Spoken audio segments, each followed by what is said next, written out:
Dr. Joseph Pilewski, who's been a CF and lung transplant physician for over 20 years. He's an associate professor of medicine, pediatrics, and clinical and translational science at the University of Pittsburgh and University of Pittsburgh Medical Center. He's also associate chief for clinical affairs in the pulmonary allergy and critical care medicine division at UPMC. As medical director of the lung transplant program, he has a long history of basic and clinical investigations related to CF and lung transplantation. As co-executive director of the CF Lung Transplant Initiative, he leads research efforts to improve the care of individuals with CF before and after lung transplantation. Please give a warm virtual welcome to Dr. Pilewski, who will present expanding opportunities for lung transplant for individuals with cystic fibrosis. Welcome, Dr. Pilewski. Thanks very much, Jim. It's really a pleasure to be here and have the opportunity to provide some background education and hopefully answer some questions at the end. I've titled this Expanding Opportunities for Lung Transplant for Individuals with Cystic Fibrosis, and what you'll see is that transplant is a work in progress. There's a fair amount of controversy. There are certainly areas where we strive to do better with the way things move forward. So by way of outline, this is what I hope to accomplish in the next 40 or so minutes. We'll talk very briefly about the pathophysiology of CF and the impact of modulator therapies. And the reason for that is just to understand where lung transplant fits into the scheme of treatment options. We'll talk about advanced lung disease, what that is, what it looks like, and then we'll spend the balance of our time talking about transplant as a treatment option. So I have no financial or other conflicts of interest. I will confess that I am a believer in the value of lung transplant as a treatment option for many, not all, individuals who have advanced lung disease. And I have, as I said, no financial conflicts to consider. So I wanted to start with this, and I think all of you who are well versed in cystic fibrosis know where the last 30 years of research have led us. Back in 1989, the gene was isolated, the mutation was isolated that causes CF, and we now know that that abnormal gene defect leads to an abnormal protein, causes defects in ion transport, that is salt and water movement across the surfaces in the lung, the sinuses, and the GI tract in particular.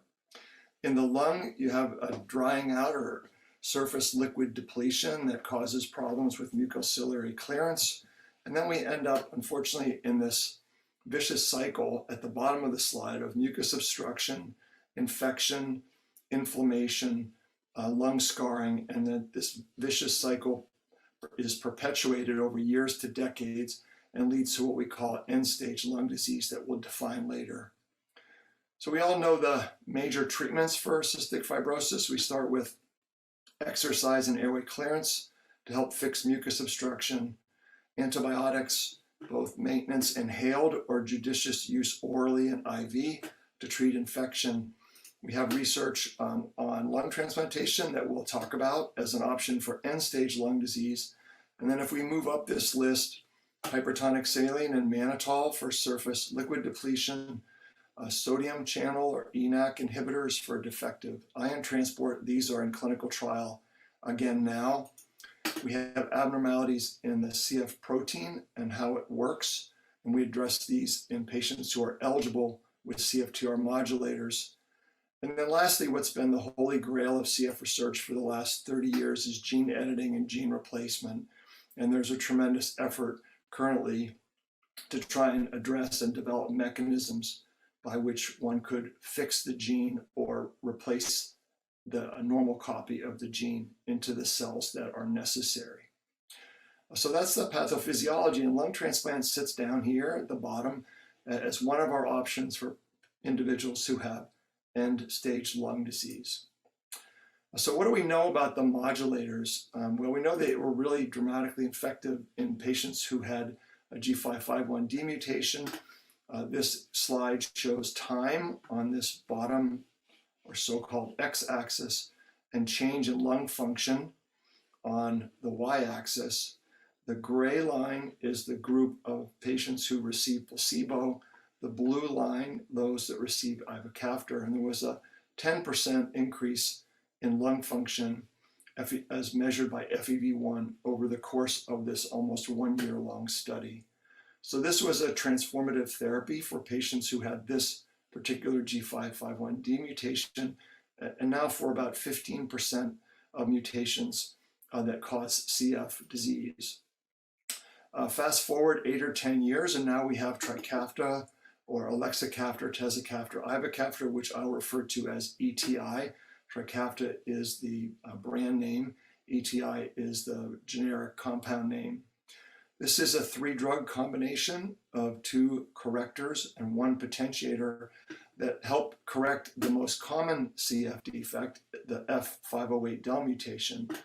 And I won't go through the details of this other than to show that in both this light blue and dark blue, the control groups are negative, negative, negative. These hash lines have no treatment.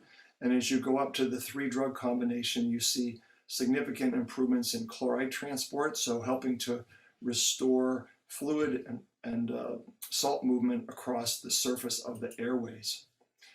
When you look at lung function in these studies, there was again very much like ivacaftor, a 10% increase in lung function with different dosing regimens. And in the bottom panel, a significant reduction in the sweat chloride value almost to normal levels. So now this drug is available for patients who have 1 F508 deletion mutation, and then in 2020, the label was extended for an additional 177 mutations. And we also have work going on trying to look at rare mutations by looking at the cells in the lab to understand whether this drug combination may work for other mutations, since it's been found to be a safe and effective treatment. So this again shows other important endpoints. This is lung function improvement over the 6-month time period. The blue line shows an increase of about 13% in FEV1. The gray line is the untreated control or placebo population. If you look at the range of responses, I think this is important to note that the vast majority of individuals had greater than a 5 to 10% increase in FEV1, starting here in the middle. But it is also important to remember that there's a small percentage of patients within this cohort, maybe 10 or 15%, that derive relatively little benefit. And so we were still trying to understand this. It's an important area in CF research to understand why you have patients who have these really dramatic increases in lung function, 25, 30 or more percent FEV1, to those who had more minimal responses. Importantly, there were decreases in numbers of chest infections or pulmonary exacerbations, hospitalizations, and IV antibiotic treatments, comparing the gray and the blue. So dramatic treatment effects with ETI for those who are eligible and respond. I'm going to skip this for the sake of time. So we'll come back to the issue of the modulators, particularly the ETI, but I want to now turn and pivot and talk about advanced CF lung disease. So what is advanced CF lung disease? Well, we have a lot of different diseases that cause significant lung impairment, and CF is one of them. In the case of CF, sort of like what we see with COPD or emphysema, there's advanced obstruction. That's in CF the result of decades of infection, inflammation, and progressive bronchiectasis. It's a word for scarring, dilatation of the airways. It's been important for us to try and identify this population, because this is a population of individuals who historically, certainly those not on modulators, were at risk for having rapidly progressive disease and being at risk for dying. So research over the last decade or so has shown that these are markers of people who have advanced lung disease. FEV1 less than 40% predicted, a need for supplemental oxygen, a high carbon dioxide, that's what hypercapnia is, PCO2 greater than 45. And then lastly, people who have so-called refractory pulmonary exacerbations. So these are individuals who have 4 or more episodes of acute chest infection in a year. We know that that's a marker for having severe disease. So if we use these as the markers, it allows us to really focus attention to making sure that we're exploring all of the treatment options that might be available. It's also useful to look at the population of patients with low lung function and their survival. In this nice registry study that was published by Kathy Ramos and her colleagues at the University of Washington, they used the powerful CF patient registry to look at what happened to a group of patients who had FEV1s under 30, so even a worse lung function than FEV1 under 40, and looked at them over time, and this is in years on the bottom, and the number of patients and the percentage of patients who either died or underwent lung transplantation. And several concerning things here. The most important one is that if we look at the percentage who died over the first couple of years, it's about 10% per year, which is a really significant number. And while there are some individuals with FEV1s of less than 30 that live 10 years, it's a pretty small number compared to the big population that she started with. If you look at the number of people who were transplanted, it's lower than the number of patients who died. And these data suggest to us that we are missing out on the opportunity potentially by not getting patients access to transplant quickly enough before they die from their disease. Many of these patients had not been referred or evaluated for transplant and never had the opportunity to explore that treatment option. So before I turn to talk about transplant in particular, I wanted to just highlight some of the complications that we see in advanced CF lung disease. So if we look at the broad umbrella of advanced lung disease, not all patients have the same set of problems. Commonly, we see what's called deconditioning, that is loss of muscle tone and muscle function. And we see with decreased activity, we see reductions in mucus clearance. Well, there's a relatively simple way to address that, and it's called exercise. So pulmonary rehabilitation is a formal exercise program that we recommend for patients, particularly with advanced lung disease, to try and minimize or prevent deconditioning, make sure their lung and heart function are as good as they can be so that patients can derive the most function despite having low lung function. Frequent exacerbations, I mentioned, antibiotics are oftentimes very helpful, and we sometimes use corticosteroids like prednisone to help get patients through an exacerbation. Hypoxemia is low oxygen concentration in the blood, and it's something that we've learned over the years requires regular assessment of oxygen saturation. So typically, patients will have their oxygen saturation checked in the clinic while they're sitting at rest, and they may be fine. But in patients with advanced disease, a fair number of those individuals have a drop in their oxygen saturation when they're walking or exercising more vigorously or when they're sleeping. So it's now a standard to really look carefully and try and find low oxygen saturation early, because one can provide supplemental oxygen through a nasal cannula that will help minimize the bad effects of low oxygen on the heart and increase functional capacity. Pulmonary hypertension is a form of hypertension that doesn't involve the major arteries that you measure in somebody's arm, but involves the blood vessels in the lung. So pulmonary hypertension develops in some patients with advanced CF lung disease. And we treat that, we need to identify that early because the major cause of that is low oxygen saturation. Secondly, there are some drugs called vasodilators that are sometimes helpful to reduce the pressures in the lung and prevent the further development of heart complications. Hypercapnia is high carbon dioxide in the blood. Again, this is something we recommend screening periodically in patients with advanced lung disease.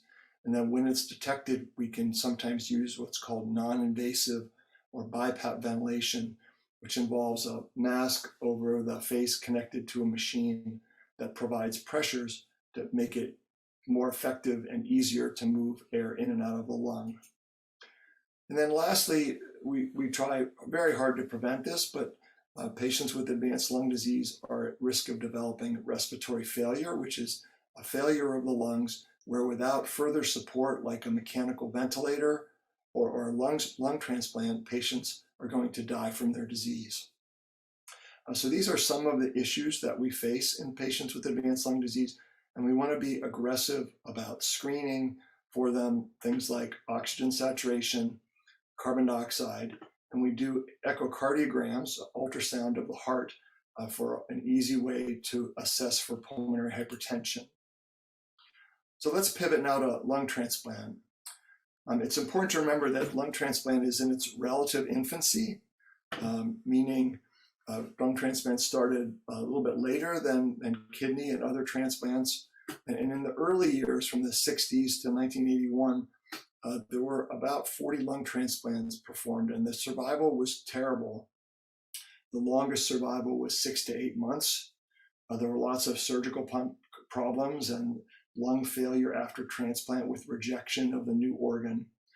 And surgeons like Joel Cooper, multiple pictures of him shown here, really were determined to make this work the way it had for kidneys and hearts and livers and other organs. So a number of programs, the one at St. Louis, Pittsburgh, Toronto, a couple in Europe, really were committed to this and spent lots of time and energy trying to identify who was an appropriate transplant candidate and how they could improve outcomes. The whole field was transformed by the development of new anti-rejection medication, cyclosporin. So prior to that, the outcomes were really, honestly, dismal. After the advent of cyclosporin, things really started to look up, and the surgeons learned what the complications were and were able to begin to address them. We'll talk a little bit more about issues around survival and what that data looks like in the current era. But I wanted to spend the next 10 or 15 minutes talking about what we've come to call the transplant journey. In order to get to the end goal of receiving a lung transplant, if individuals are interested, there has to be an initial referral. That referral will oftentimes lead to an evaluation by a transplant program that will lead to, if everything goes well, to listing on a lung transplant list, and then to transplant itself. So multiple steps in this process, and it's really important to remember that this is not something that happens in the span of a few days to a week. It almost invariably takes longer than a week, and if done right, really takes months, because we don't want patients to come to transplant in a very rushed way. So what are the goals of transplant? Why do we do this? I've mentioned that it's imperfect, but we need something for patients with advanced lung disease and respiratory failure, approaching respiratory failure, with the goal of trying to prolong survival in this group of patients after we've failed all other treatment options. So I like to think about treatments for CF and other diseases as Plan A's and Plan B. There are lots of Plan A's in CF now, thanks to all the progress over the last 20 years. And what we need now is a better Plan B. Right now, transplant is our main Plan B.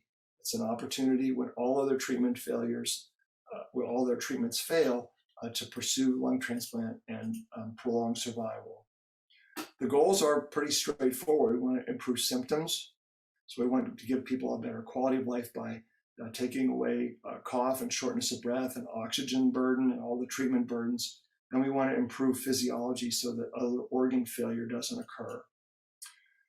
I mentioned survival, and I think it's important to put this in a broader context. This is some of the most recent data we have on outcomes for lung transplant in a variety of lung diseases.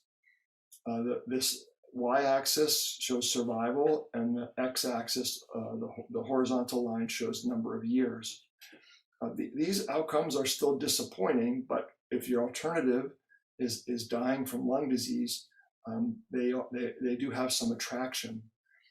Importantly, the long-term survival for individuals with CF, shown in purple, is better than it is for other lung diseases in which transplant is really relevant.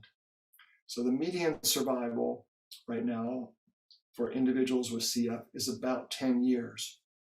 So median means half of the individuals who are transplanted are alive at 10 years, and half have died from complications of transplant. That gets at the point that I want to make, that survival is highly variable. If things go very poorly with complications, survival may be in the measurement of days, in the time of days. And then I have patients that we see. One gentleman that I saw last week who was transplanted in 1989. So in the infancy of lung transplant, he's now over 30 years after transplant. The greatest risk for complications is in the first few years. And so, as I like to tell patients, the first few years are where the greatest landmines are. And we'll talk about those landmines, but infection and rejection are clearly the most important and significant ones. So let's take each bucket of this transplant journey and break it down to individual components. So if we start with referral, in order for that to happen, there really needs to be a discussion of advanced lung disease so that patients and families understand where patients are in their disease trajectory. Secondly, we need a decision about whether the patient family, once they receive education, either from outside sources or ideally from their CF center, whether they wish to pursue transplant. If the answer is yes, then patients are referred to a transplant center. And there are, I think, 76 or 77 active lung transplant centers in the United States right now. And so that referral typically occurs to the geographically most accessible or convenient transplant center. So that's the referral piece of this, and early education and early decision-making, as we'll see in a minute, is really important. Our goal here is to get patients to transplant before they're too ill to undergo a transplant with few complications, without many complications, excuse me. So the short-term survival for individuals with severe lung disease is very unpredictable. So this is a registry data from Kathy Ramos that looked at the median survival at FEV1 under 30%, and it was 6.5 years, much better than it was back when this was last examined in the 1990s, when median survival at this level of lung function was only about 2 years. So it's highly variable, but unfortunately, we don't have great predictors of who's going to die soon with this kind of lung function and who's going to survive a long time. So defining that optimal window, if we're honest about it, is very difficult. We make assessments, we make our best educated guesses, but we don't have formulas that say, this is precisely your 1 year survival with these clinical features that you have at that time of your disease. So we've learned over the years that it's much better to refer patients early than late. There's a significant educational process that goes on. And if patients are referred early and get feedback from the transplant center, there's an opportunity to modify risks or problems that may impact transplant outcome. A second point that I want to make is that referral for transplantation doesn't mean that a patient's going to go to transplant prematurely. There was some concern that patients would be referred early and then they'd get a transplant at a time when they could have lived a long time without a transplant. Our goal here is to find the sweet spot, but when you don't know exactly what the sweet spot is, having the knowledge and information up front to have that plan B in place is really important. Last general point is that wait times after people are on the list vary based on how sick people are. So there's an allocation scheme that prioritizes patients who have more advanced disease over those that have less severe disease. And those wait times in most programs now vary from days to people who are critically ill to a few months. Occasionally, patients will have circumstances where the waiting time is even longer, 6 months to a year, or even 2 to 3 years. So again, having an assessment by the transplant center is really important. We convened with the CF Foundation, sponsored and convened a consensus group of transplant and CF physicians a few years ago and published this lung transplant referral guideline back in 2019. And essentially what we thought about and proposed to CF clinicians and patients and families was that transplant would be introduced on the left side of the screen fairly early in the trajectory of lung function. So historically, the lung function curve might look like this. This is pre-modulator, and this would evolve over several decades. But we didn't want transplant to be considered something that's so outside the box that you don't even learn about it. Starting at an FEV1 of 50% predicted, we recommended annual discussion of lung transplant with a focus on potential barriers. At 40% and lower, we recommended screening for markers of disease severity, and patients who had this level of lung function and also had problems like pulmonary hypertension or needed oxygen or had frequent chest infections, that they actually be referred here rather than waiting till this under 30%, which was the referral recommendation cutoff for all patients. This allows sufficient time for the evaluation process to be completed. And it also allows the opportunity to pursue a different transplant center that transplant's not feasible. So early introduction of lung transplant as a potential therapeutic option, early referral to allow addressing modifiable barriers. And then, as I mentioned, there's multiple steps in this process, and one doesn't automatically lead to the next. And then the last point I will make, and I think this is really important, is that we want CF providers to give patients the benefit of the doubt. CF physicians may have, or other providers may have concerns that somebody's not a transplant candidate and be reluctant to refer them. We want the CF centers to educate patients, but we'd like the transplant programs to be the ones that help make that decision on candidacy, because we have this circumstance where patients are declined or not even referred for transplant from their CF center, and they independently come to a transplant center and manage to get successfully transplanted. There are great resources on the CF Foundation website. This is one screenshot of the pages on cff.org. Aaron Tallarico and a number of other individuals help work on this educational information, and really it's comprehensive and provides just outstanding information, in my opinion.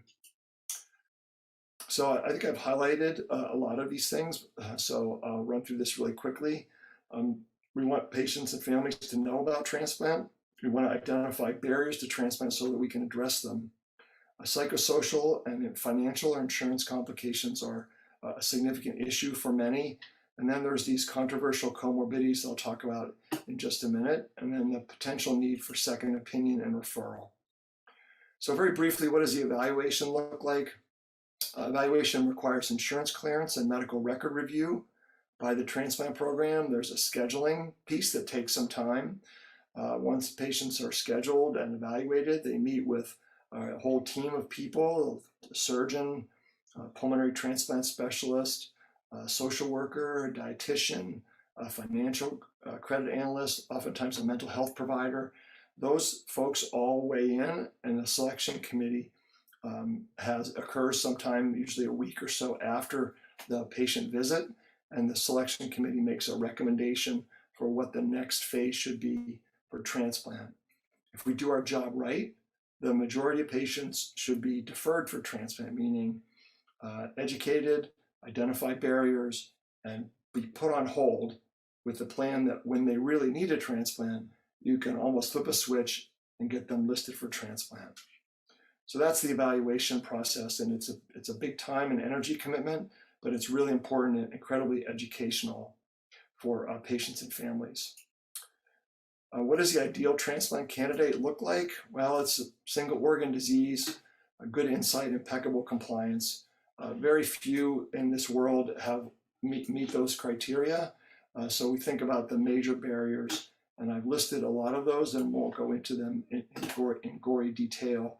But suffice to say that psychiatric illness and lack of psychosocial support, other unusual infections at some programs are barriers to transplant, particularly active HIV and hepatitis, Mycobacterial infections are controversial.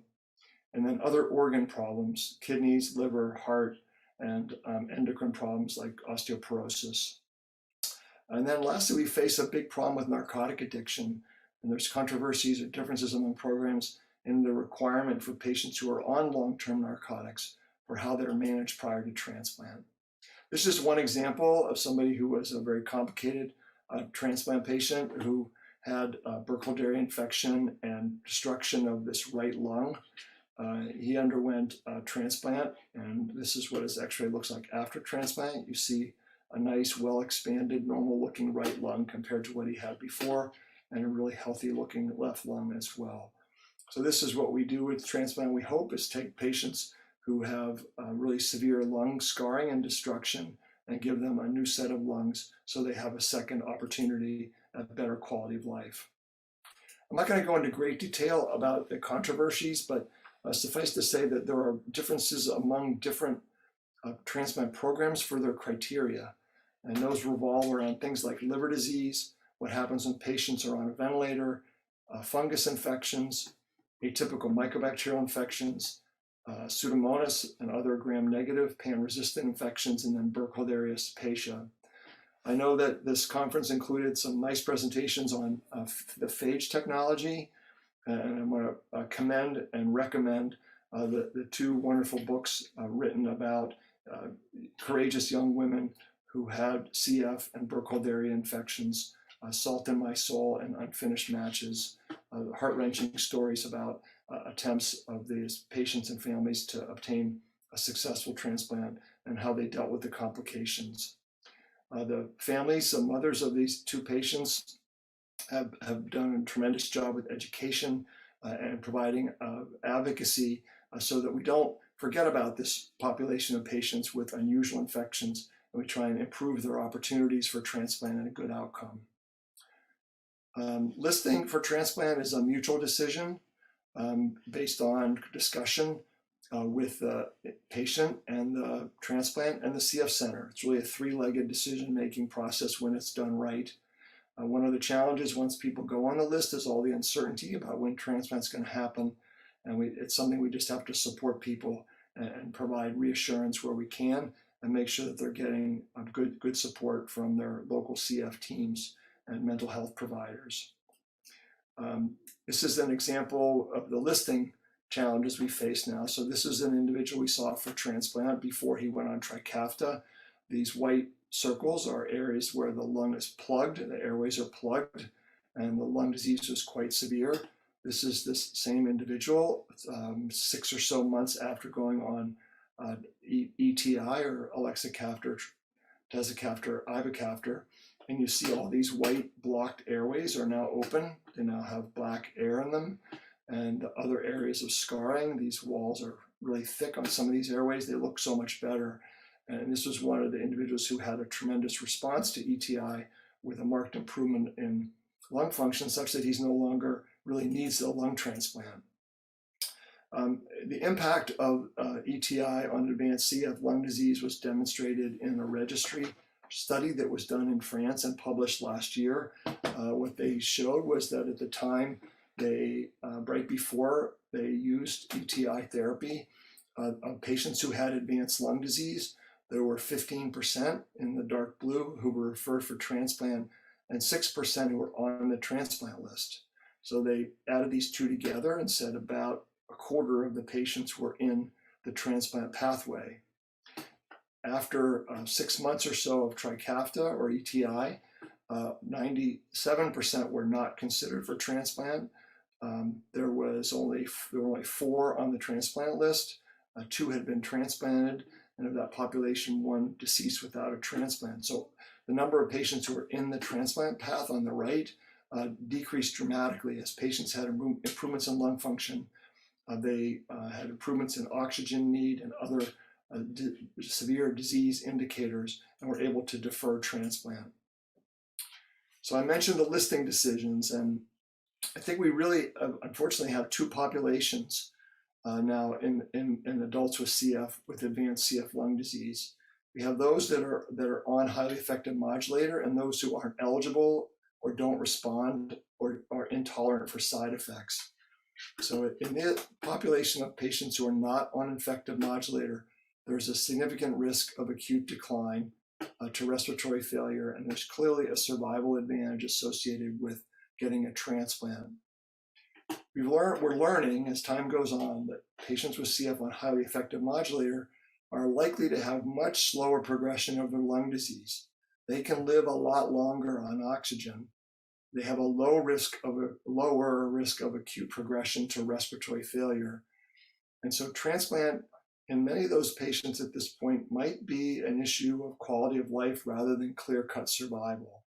So these decisions aren't getting any easier. It's a great challenge to face, but we have to have really frank conversations with patients and families and discussion between the CF and transplant centers about when the right time is to go to transplant based on variability, such as whether their patients are on modulator and how they're doing over time.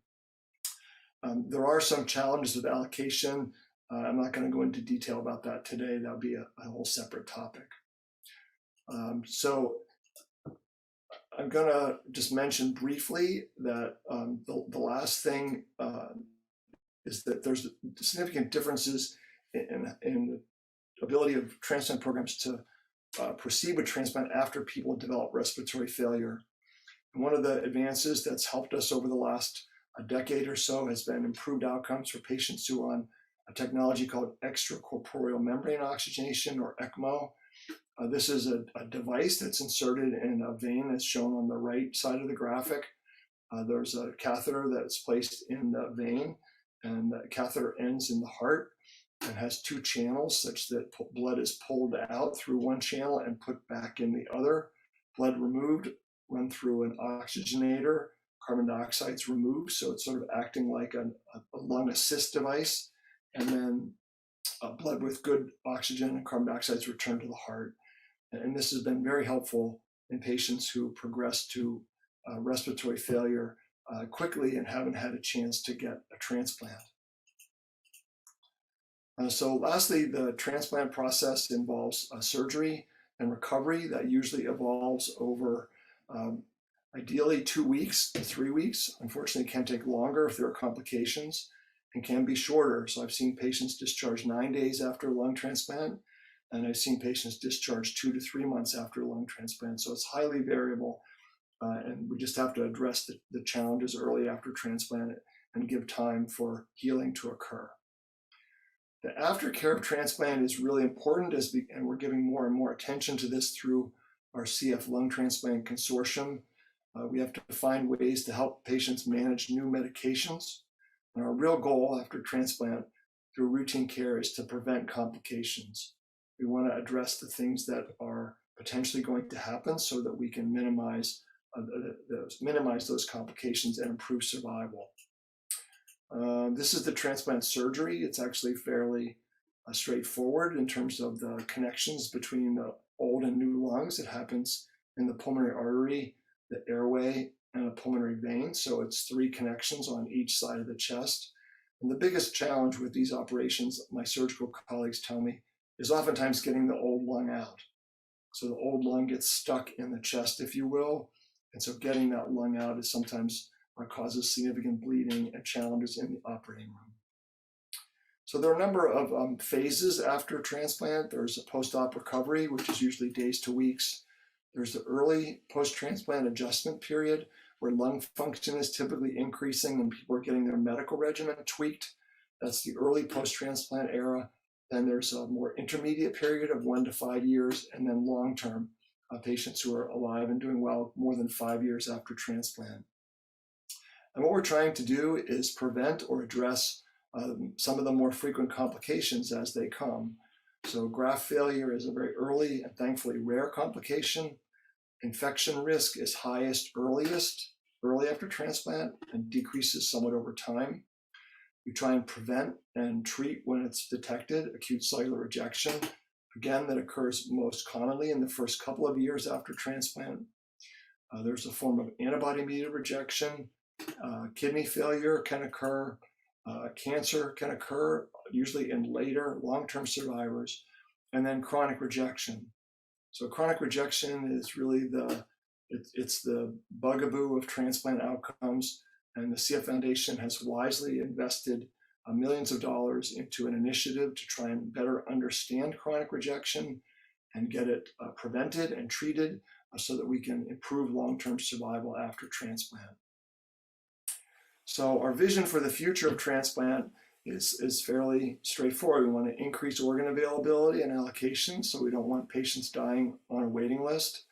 The most recent data suggests that about 10% of patients will die while waiting for transplant. That's not really acceptable, and we want to try and do some things to make that better by improving the allocation schema. We want to understand the mechanisms of rejection and identify tests to detect rejection and infection early. And then we want to allow, as a result of that, if we prevent rejection, we can allow all transplant recipients to enjoy a normal lifespan, live 20, 30 years after transplant. This is a data slide. I think it's important to note. It again gets at the impact of ETI or Trikafta. This is national data, so looking at transplants across the country. Number on the y-axis, that's the vertical axis, and year on the horizontal axis. And what you see is that lung transplant volume went up during the decade of the 2010s, peaked prior to the pandemic, about 2,700 transplants a year in the US. And of those, about 260 were done for CF, so 9%. And historically, you see between 9 and 12% of transplants were done for patients with CF. Along comes elexacaftor, tezacaftor, ivacaftor. In 2020, that percentage drops to 3%. In 2021 to 2%. And it looks like this year there's a good chance there's going to be less than 50 lung transplants for CF across the country this year. So thankfully, lesser need, but it's important. It gives us an opportunity to spend our time learning how to do things better for transplant, so that if and when this population of patients with advanced lung disease needs a transplant, they'll have better outcomes. I want to just mention a few other things that I think are really important for thinking about advanced lung disease and transplant. One is palliative care. So there's been a nice initiative by the CF Foundation that is addressing the palliative care needs.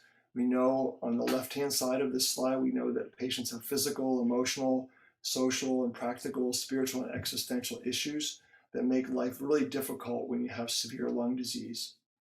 As a result of that, we think palliative care will be very helpful, and its intensity may vary over time.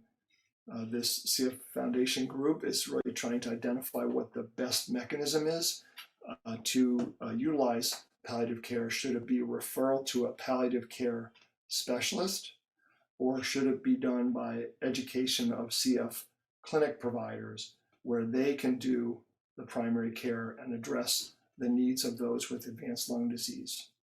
There are some screening techniques, screening tools, the IPUS and BASC, that are helpful to identify patients who have palliative care needs and try and get them the support that they need so they can maximize their quality of life while they have advanced lung disease. The other article, for those of you who may have had a transplant, we have consensus statements on the care of lung transplant patients with CF. So this is aftercare. We learned as part of this consensus work, this workshop, we found that there were variabilities among centers. We tried to come to some consensus about what care should look like after transplant, from CF follow-up care and communication and infection control, how we address infections and sinus disease, how do we face the nutrition and GI problems that patients continue to have after transplant, because we're replacing their lungs, but we're not replacing their intestine, they're not improving nutrition. Diabetes is really common after transplant if it's not present before. So how do we best treat diabetes? How do we take care of bone health so patients aren't getting fractures as they live longer? Mental health and family planning become really important after transplant. It's a big adjustment to go from being sick every day to being well. And while one would think that that's easy, it in my experience is oftentimes not. And then lastly, we addressed issues about pharmacology. So what drugs should we be using? Who should be prescribing them? Those sorts of issues. So we want to come up with some consensus guidelines and help make sure that CF and transplant centers are doing the best they can. We think that shared care is really the way to go, that shared care after transplant with a multidisciplinary approach where the dietitian and the social worker and the other team members on the CF side aren't lost, and patient can continue to get input from a CF specialist and a lung transplant specialist. A number of factors go into what the best model is or best approach is for an individual patient, things like geography, financial resources, insurance coverage. We have some transplant providers who have a lot of experience in CF and work very actively in both domains. I'm one of those. There's at least a half a dozen of us around the country. We generally can manage both CF and transplant issues. Many CF providers don't have expertise in transplant and need to allow the transplant team to take care of the lung and the transplant complications and the transplant medications. And then the other variable is how much experience the CF care team has with transplant. Some CF care teams have a lot of accumulated experience and knowledge over the years, and some have very little. So it's critical to define roles. We have some agreement that the transplant team should own the lungs and should manage immunosuppression, and the CF team can help manage nutrition, bone health, mental health. We have a white paper that is in revision after public comment, and hopefully will be published later this year to provide more granular guidance to CF and transplant care centers. We think a shared care model between teams and separate institutions will be the most common situation. And then there'll be a few programs where the transplant team has CF expertise and can provide all care. But again, that's going to be a limited number. Communication and crisis planning are really, really, really important. So transplant's a complicated process. It's a complicated procedure. There are multiple team members. It's a complex dynamic. And I think that one message I want to leave for you, both whether you're very early with transplant as being something that's years to decades potentially in your future, or something more imminent, or if you've had a transplant, is it's important to seek help. Make sure you communicate, advocate for yourself. I live in Pittsburgh, and this is a statue of our beloved Fred Rogers. During the pandemic and during difficult times, particularly the patients with or individuals with healthcare issues, I think it's important that we always look for helpers. You know, that we live in a society where there's lots of people who want to help. We just need to ask. We need to advocate for ourselves and communicate with one another. So here's Mr. Rogers overlooking the city of Pittsburgh, and we'd like to think that the example that he sets and the teachings that he's had are beneficial not only to children, but also to adults as they navigate a complex world. So in summary, advanced CF is a multi-organ problem with a variable time course, and that we have a difficult time predicting survival. Highly effective modulators slow progression of CF lung disease and may allow for transplant listing to be deferred.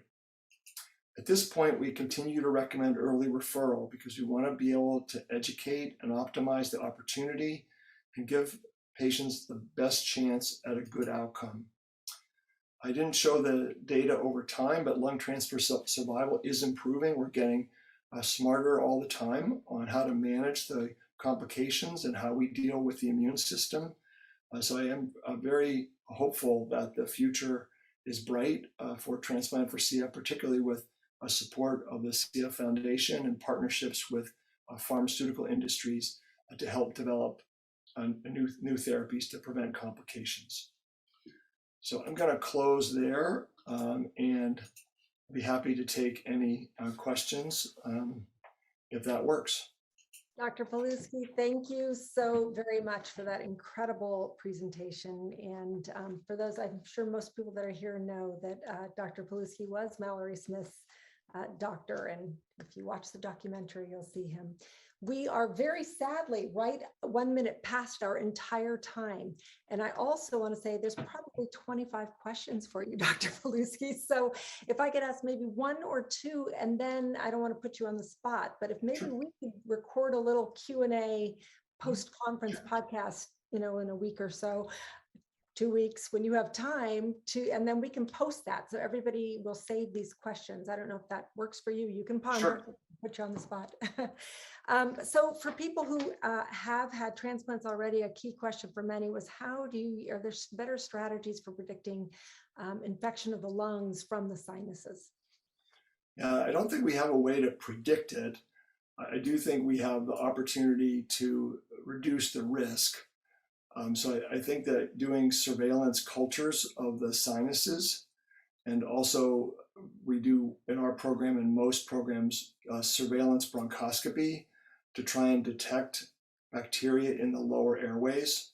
And if patients are found to be colonized, if you will, with the same sort of Pseudomonas or other bacteria that are in the sinuses, I think there probably is a role for inhaled antibiotics as a way to reduce the burden of those bacteria and help prevent any contribution that might have to a poor transplant outcome. And are there any drugs in the pipeline that are better immunosuppressants? I know you said they're researching this, but are there things in the pipeline? Yeah, there are a number of potent immunosuppressive medications.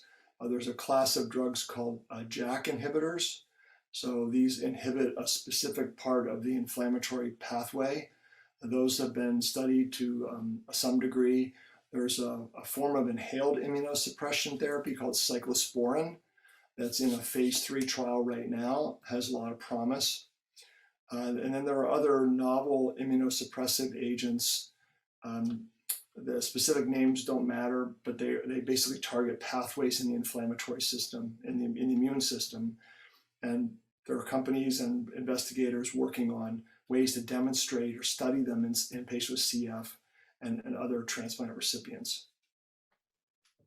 And lastly, just to give kudos to our CF community, I know you showed the statistics about how outcomes are better for people with CF than other transplant recipients. And is it because of our community's knowledge of self-care and medical regimens for their whole lifetimes? I think that the compliance with care is certainly part of it. I think patients with CF are used to having very burdensome care before transplant with hours of aerosol treatments a day. And then along comes transplant, and you basically switch from a heavy aerosol regimen to a heavy pill regimen. That oftentimes is a very easy adjustment, and patients do it, very well. I think the other thing is that you can't beat youth. So in general, the patients who are transplanted for CF are younger than patients who are transplanted for other diseases. So they have the advantage of youth and healthier hearts and healthier kids and greater will, frankly. They're determined. I think a 65-year-old runs into complications is different from a 35-year-old. I think those are some of the variables that go into that. Got it. Well, I look forward to continuing the conversation with you, and I express my gratitude to you for sharing your time, especially this momentous weekend for you, and your incredible expertise. And I do look forward to having the other questions, a little session with you for Q&A. And you should know the chat box is just blown up with everybody thanking you for your incredible presentation and all you do for the CF community. So thank you so much, Dr. Pilewski.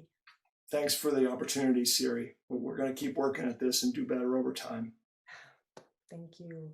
And Thank for you. everybody, we ran right on up, but in 5 minutes, we will have the final session of the conference with the fabulous Emily Kramer-Golenkoff. So I hope you all will see me in the next session. I can't believe we're getting to the end of this conference. So again, Dr. Pilewski, much gratitude to you. Thank you. Oh, thank you, and take care now. Thank you, you too.